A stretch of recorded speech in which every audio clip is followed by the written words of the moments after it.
All right, English teacher friends. So one of the things I want to do in this video is to show how I gamify vocabulary instruction and also how I try to manipulate my word study academy over the course of the academic year. So I put a big concentration on word study from day one.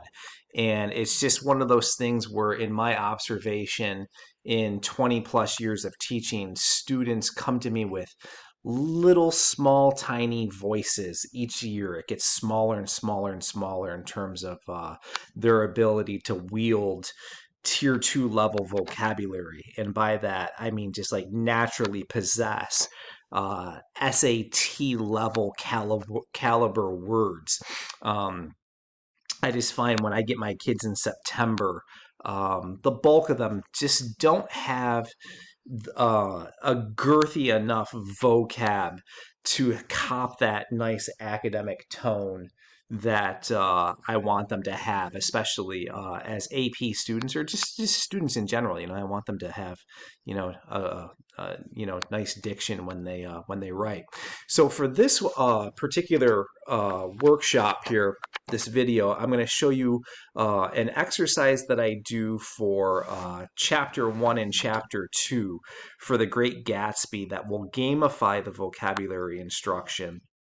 And so I'll just break it down for you. So one of the things that my students do is they keep vocabulary journals, and it's very old school. And here's my rule, and it's not anything very thrilling. It's just when they come upon a word they don't know when they're reading, I ask them to write the word, its part of speech, its context, and its definition down in their vocabulary journals. So for Gatsby, I think one of the first words that appears in Chapter 1 is feign. So it's a verb, to pretend. I feign sleep, preoccupation, or a hostile levity when I realized by some unmistakable sign that an intimate revelation was quivering on the horizon. So I expect my students to do this independent of me while they read.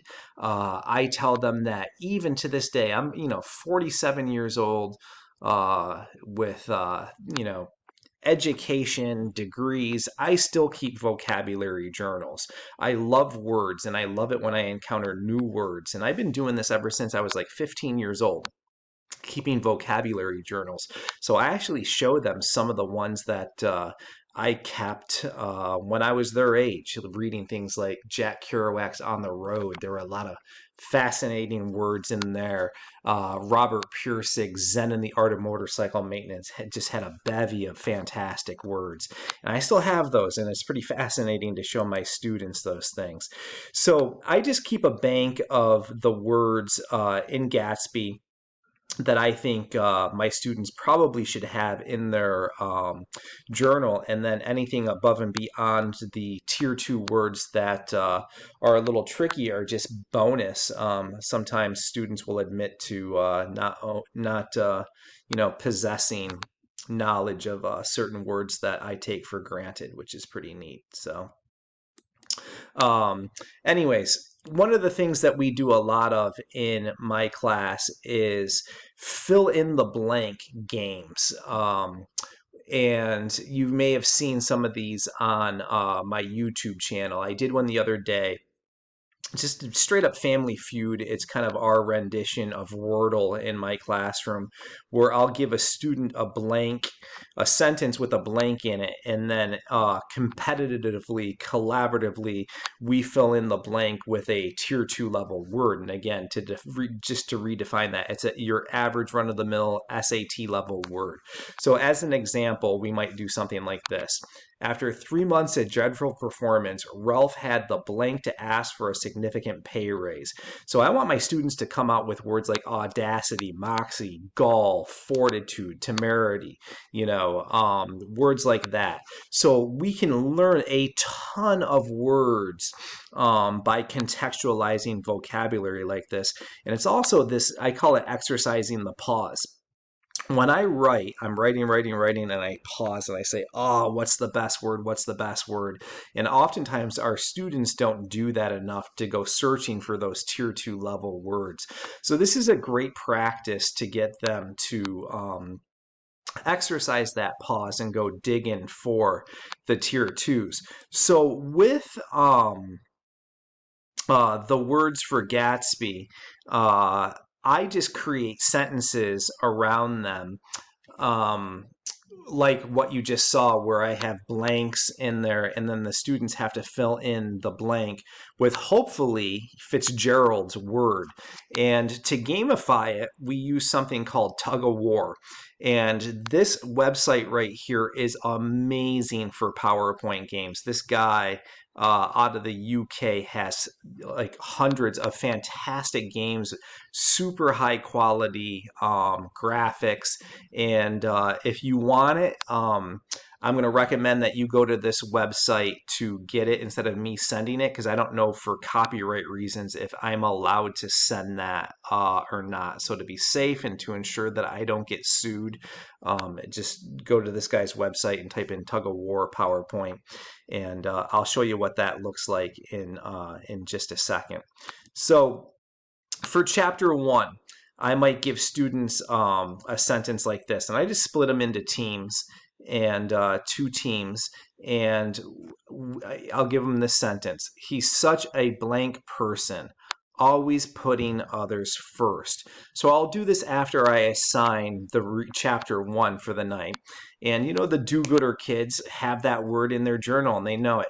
And the word is conscientious, but you can learn so many other words above and beyond conscientious, just based on context. Conscientious is Fitzgerald's words, but there's so many other tier 2 level words that you could put in there and really help kids expand their vocabularies above and beyond just what they're getting from Fitzgerald.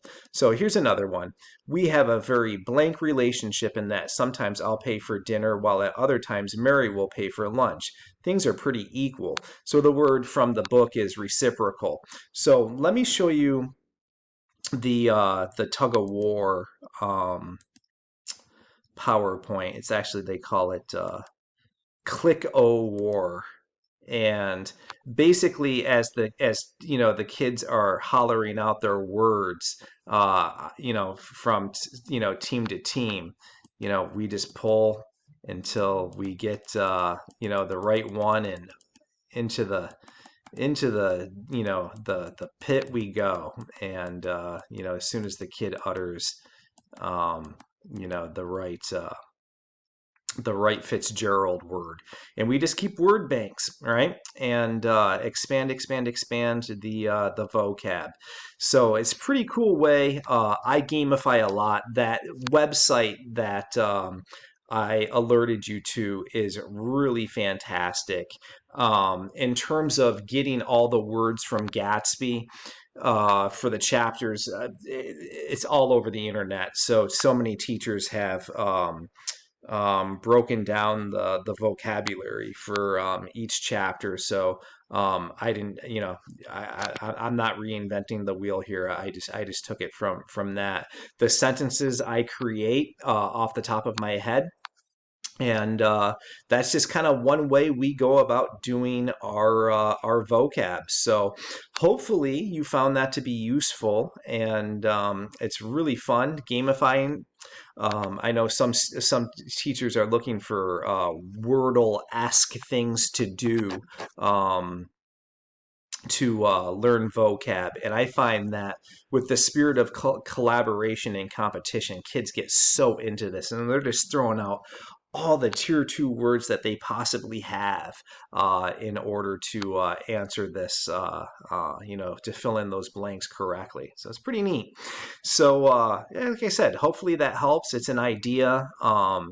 I have many different games that I play with my students, and I'll share more as I go along. But for like whole novel text, like Gatsby, it's the vocab journal, and then going over each chapter or whatever page range I assign for that particular night or class. That's what we tackle. So, all right, be well. Take care.